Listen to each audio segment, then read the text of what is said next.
இன்றைக்கு மனிதர்களான நாம் இந்த அளவுக்கு பண்பாட்டு ரீதியாக முன்னேறி இருக்கோம் என்றால் அதுக்கு மனித சமுதாயத்தோட பயணங்கள் மிக முக்கியமானது. உணவு தேவைக்காக, கல்விக்காக, வணிகத்துக்காக, சமூகத்தை உணர்ந்து கொள்வதற்காக, நாடுகளை பிடிப்பதற்காகன்னு மனிதர்களுடைய எல்லா பயணங்களும் ஏதோ ஒரு நோக்கம் இருந்துச்சு. இந்த பயணங்கள் நமக்கு ஏராளமானவற்றை கற்றுக் கொடுத்துருக்கு. சுருக்கமாக சொல்லணும்னா, பயணங்கள் என்பது புத்தகம் இல்லாத வகுப்பறை. அப்படிப்பட்ட பயணங்களை ஊக்குவிக்க, சுற்றுலா பயணிகளுடைய அனுபவங்களை மேம்படுத்த இந்த உலகளாவிய சுற்றுலாவுக்கென உச்சி மாநாடு நிச்சயம் துணை புரியும் என நான் நம்புகிறேன். கூடுதல் சிறப்பு என்ன என்றால், இப்படிப்பட்ட சுற்றுலா மாநாடு முதல் முறையாக தமிழ்நாட்டில் நடப்பது நமக்கெல்லாம் மகிழ்ச்சியையும் பெருமிதத்தையும் சேர்க்குது. அதே சமயம் கூடுதல் பொறுப்புணர்வையும் கொடுக்குது. இந்த மாநாட்டை மிக சிறப்பாக ஏற்பாடு செய்திருக்கக்கூடிய இந்த துறையினுடைய அமைச்சர் ராஜேந்திரன் அவர்களுக்கும் துறையினுடைய அதிகாரிகளுக்கு என்னுடைய பாராட்டுக்களையும் வாழ்த்துக்களையும் நான் தெரிவித்துக் கொள்ள விரும்புகிறேன். அமைச்சர் ராஜேந்திரன் அவர்கள் பொறுப்பேற்ற பிறகு சுற்றுலாத்துறையை அனைவரையும் திரும்பி பார்க்க வைத்திருக்கிறார். அவருக்கு தோளோடு தோள் நின்று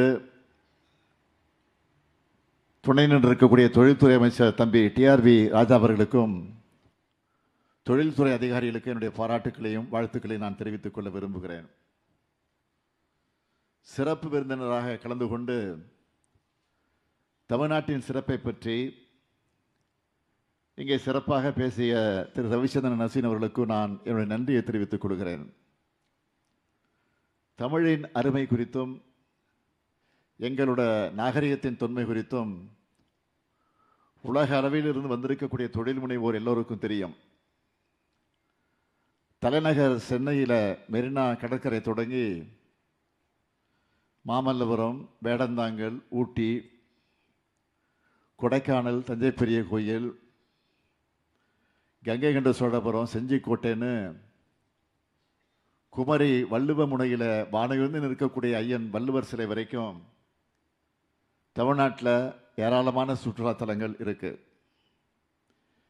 இயற்கை எழில், வைக்கக்கூடிய கட்டடக்கலை, தலைநிமிர வைக்கக்கூடிய கோபுரங்கள், வரலாற்று பெருமிதத்தை எடுத்துச் சொல்லக்கூடிய இடங்கள் தமிழ்நாட்டில் எக்ஸ்ப்ளோர் பண்ணவும் எக்ஸ்பீரியன்ஸ் பண்ணவும் நிறைய இடங்கள் இருக்கு. பொதுவாக நம்ம வெளிநாடுகளுக்கு பயணம் செய்யும்போது பெரும்பாலான நாடுகளில் தன்னுடைய பாரம்பரிய கலைகள்னு சில கலை நிகழ்ச்சிகளை நடத்தி காட்டுவாங்க. அதுவே தமிழ்நாட்டை எடுத்துக்கிட்டால் கரகாட்டம், காவடி ஆட்டம், ஒயிலாட்டம், மயிலாட்டம், தெருக்கூத்து, தப்பாட்டம், பரதநாட்டியம், ஏராளமான கலைகள் இருக்குது. அதே போல் நம்முடைய பண்பாட்டு அடையாளமான ஏறுதழுவுதல் உள்ளிட்ட விளையாட்டுகளும் சுற்றுலா பயணிகளோட கவனத்தை ஈர்த்திருக்கு. இந்த கலைகளையும் கலைஞர்களையும் நம்மோட பண்பாட்டையும் உலகளவுக்கு கொண்டு சேர்க்கக்கூடிய வலிமை சுற்றுலாத்துறைக்குத்தான் இருக்கு. தமிழ்நாட்டில் சுற்றுலாத்துறையை மேம்படுத்தணும் என நம்ம திராவிட மாடல் அரசில் ஏராளமான முன்னெடுப்புகளை நாம் எடுத்திருக்கிறோம், செஞ்சுக்கிட்டு இருக்கிறோம். சுற்றுலாத்துறையில் செய்யப்பட்டிருக்கக்கூடிய சாதனைகளில் முக்கியமானவற்றை சொல்லணும்னா, கீழடி அருங்காட்சியகம், பொருணை அருங்காட்சியகம், கலைஞர் நூற்றாண்டு ஏறுதழுவுதல் அரங்கம் போன்ற முத்திரை திட்டங்கள் மட்டுமில்லாமல் கன்னியாகுமரியில் உள்ள ஐயன் திருவள்ளுவர் சிலைக்கு கண்ணாடி பாலம் அமைச்சிருக்கிறோம். 3D லேசர் தொழில்நுட்பத்தோட ஒளியூட்டி இருக்கிறோம். குற்றாலத்தில் அடிப்படை சுற்றுலா வசதிகளை 11 கோடியில் மேம்படுத்துகிறோம். 14 கோடி ஒதுக்கி பிச்சாவரம் படகு இல்லம் மேம்படுத்தி கொண்டிருக்கிறோம். முக்கிய சுற்றுலாத்தலங்களில் புதிய காட்சி முனைகள் அமைக்கவும் தற்போதைய காட்சி முனைகளை மேம்படுத்துகிறோம். ஏற்காட்டினுடைய உள்கட்டமைப்பு மற்றும் பிற சுற்றுலா வசதிகளை மேம்படுத்துகிறோம். இப்படி ஏராளமான திட்டங்களையும் முன்னெடுப்புகளையும் என்னால் சொல்லிக்கிட்டே போக முடியும். இதோட தொடர்ச்சியாக தான் இந்த நிகழ்ச்சி மூலமாக பூம்புகாரில் ஏற்பட்டிருக்கக்கூடிய பல்வேறு அடிப்படை வசதிகள், சிதம்பரத்தில் கட்டப்பட்டுள்ள தமிழ்நாடு சுற்றுலா வளர்ச்சி கழகத்தினுடைய ஓட்டல், மாமல்லபுரம் மரகத பூங்காவில் ஒளிரும் பூங்கா மற்றும் பிற பொழுதுபோக்கு அம்சங்கள் ஆகியவற்றை துவக்கி வச்சு, திருக்கடையூரில் தமிழ்நாடு ஓட்டலுக்கு உணவகம் கட்டுறதுக்கும், தரங்கம்பாடியில் பல்வேறு சுற்றுலா வசதிகளை மேற்கொள்ளவும் அடிக்கல் நாட்டியிருக்கேன். இப்படி கடந்த 5 ஆண்டுகளில் சுற்றுலாத்துறையுடைய மேம்பாட்டுக்காக 612 கோடியே 18 லட்சம் ரூபாயை ஒதுக்கி இருக்கிறோம். இதோட ரிசல்ட் என்ன தெரியுமா? கடந்த 5 ஆண்டுகளில் 128 கோடியே 97 லட்சம் உள்நாட்டு சுற்றுலா பயணிகளும் சுமார் 45 லட்சம் வெளிநாட்டு சுற்றுலா பயணிகளும் தமிழ்நாட்டுக்கு வந்திருக்கிறாங்க. ஆனால் இது போதாது. தமிழ்நாட்டை நோக்கி சுற்றுலா பயணிகள் இன்னும் அதிகமாக வரணும். யாதும் ஊரே யாவரும் கேளீர்னு உலகத்தில் இருக்கக்கூடிய அத்தனை மக்களையும் உறவினர்களாக நினச்சி அன்போடவும் நட்போடவும் பழகவும் தான் தமிழ்நாட்டு மக்கள். அதனால் வெளி மாநில மக்களும் வெளிநாட்டு மக்களும் தமிழ்நாட்டுக்கு அதிகமாக வரணும். இங்கே சிறப்பான போக்குவரத்து வசதிகள் இருக்குது. சுற்றுலா பயணிகளுக்கு பாதுகாப்பான மாநிலமாக இருக்குது. சாகச சுற்றுலா, பொழுதுபோக்கு சுற்றுலா, கேரவன் சுற்றுலா, கிராமிய மற்றும் மலைத்தோட்டப்பை சுற்றுலா, கடலோர சுற்றுலா, பண்பாட்டு சுற்றுலா, மருத்துவம் மற்றும் உடல்நலம் பேணும் சுற்றுலா, ஆன்மீக சுற்றுலா, சுற்றுச்சூழல் சுற்றுலா, பாரம்பரிய சுற்றுலா, திரைப்பட சுற்றுலா, கூட்டங்கள், ஊக்கத்தொகைகள், மாநாடுகள் மற்றும் கண்காட்சிகள் சுற்றுலான்னு 12 முன்னுரிமை சுற்றுலா பிரிவுகளுடைய வளர்ச்சியை மேம்படுத்த தமிழ்நாடு சுற்றுலா கொள்கை 2003 வெளியிட்டிருக்கிறோம். அனைத்து தகுதியான சுற்றுலா திட்டங்களுக்கும் சிங்கிள் விண்டோ அனுமதியோடு கூடிய நெறிப்படுத்தப்பட்ட ஒப்புதல் செயல்முறை மேற்கொள்ளப்படும். அது மட்டுமல்ல, சுற்றுலாத்துறையில் தனியார் முதலீட்டை ஊக்குவிப்பதற்கு சுற்றுலாவை சார்ந்த 13 தகுதியான திட்டங்களை தேர்ந்தெடுத்திருக்கிறோம்.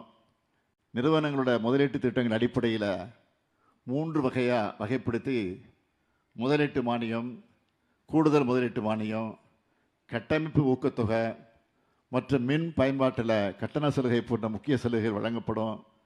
இதையெல்லாம் உலக அளவில் கொண்டு சேர்க்க இந்த தமிழ்நாடு உலகளாவிய சுற்றுலா உச்சி மாநாடு நிச்சயம் துணை நிற்கும். சுற்றுலா வணிகத்தில் அதிகமான தனியார் முதலீடுகளை ஈர்க்கிறது. இந்தியாவோட சிறந்த சுற்றுலா முதலீட்டு தலமாக தமிழ்நாட்டை தலைநிமிர்த்துறது.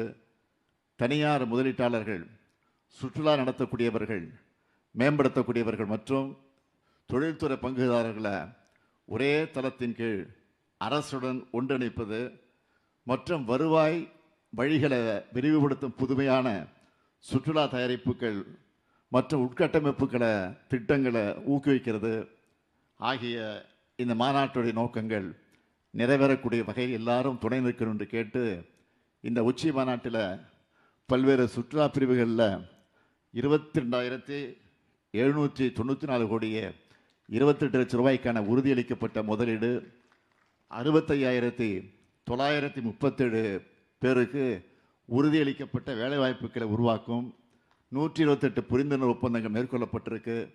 தமிழ்நாட்டின் மீதும் நமது திராவிட மாடல் அரசின் மீதும் நம்பிக்கை வச்சு முதலீடு செய்ய வந்திருக்கக்கூடிய அத்தனை முதலீட்டாளர்களுக்கும் நான் நன்றியை தெரிவிச்சுக்கிறேன். உங்களுக்கு தேவையான எல்லா ஆதரவு சேவைகளையும் எங்களோட அரசு நிச்சயமாக உறுதியாக வழங்கும் என்று உறுதியளிக்கிறேன். அது மட்டுமல்ல, இந்த மாநாட்டின் முக்கியமான 3 அறிவிப்புகளை நான் வெளியிட விரும்புகிறேன். முதல் அறிவிப்பு, உலக சுற்றுலா வரைபடத்தில் கலை மற்றும் பண்பாட்டு சுற்றுலா தலமாக தமிழ்நாடு இடம்பெற முதல் முறையாக அடுத்த ஆண்டு ஜனவரி மாதத்தில் தமிழ் பினாலே நடத்தப்படும். 2வது அறிவிப்பு, மாமல்லபுரத்துக்கு வருகிற சுற்றுலா பயணிகளுக்கு தேவையான அடிப்படை வசதிகளை மேம்படுத்த முதலாக மாமல்லபுரத்தில் சிறப்பு பகுதி மேம்பாட்டு ஆணையம் அமைச்சு அதன் மூலம் 100 கோடி ரூபாய் மதிப்பீட்டில் உலக தரத்தில் நவீன சுற்றுலா உட்கட்டமைப்பு வசதிகள் ஏற்படுத்தப்படும்.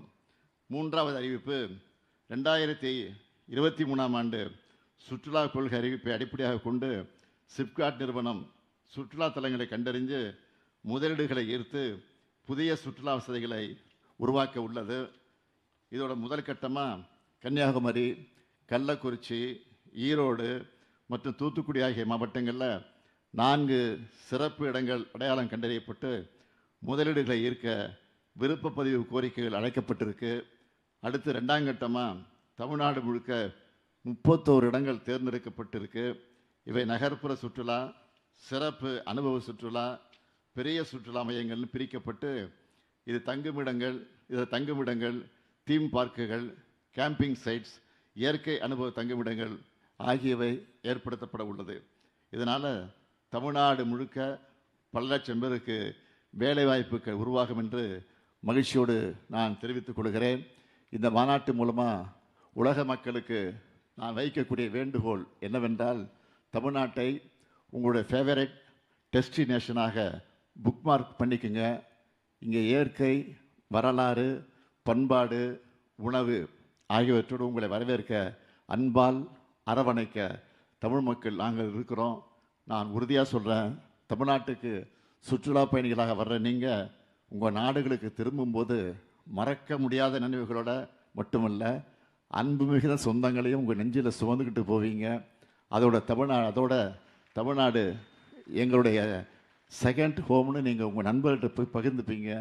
எனவே உலக மக்கள் அனைவரும் தமிழ்நாட்டுக்கு வாங்கன்னு அன்போடு அழைத்து விடைபெறுகிறேன். நன்றி, வணக்கம்.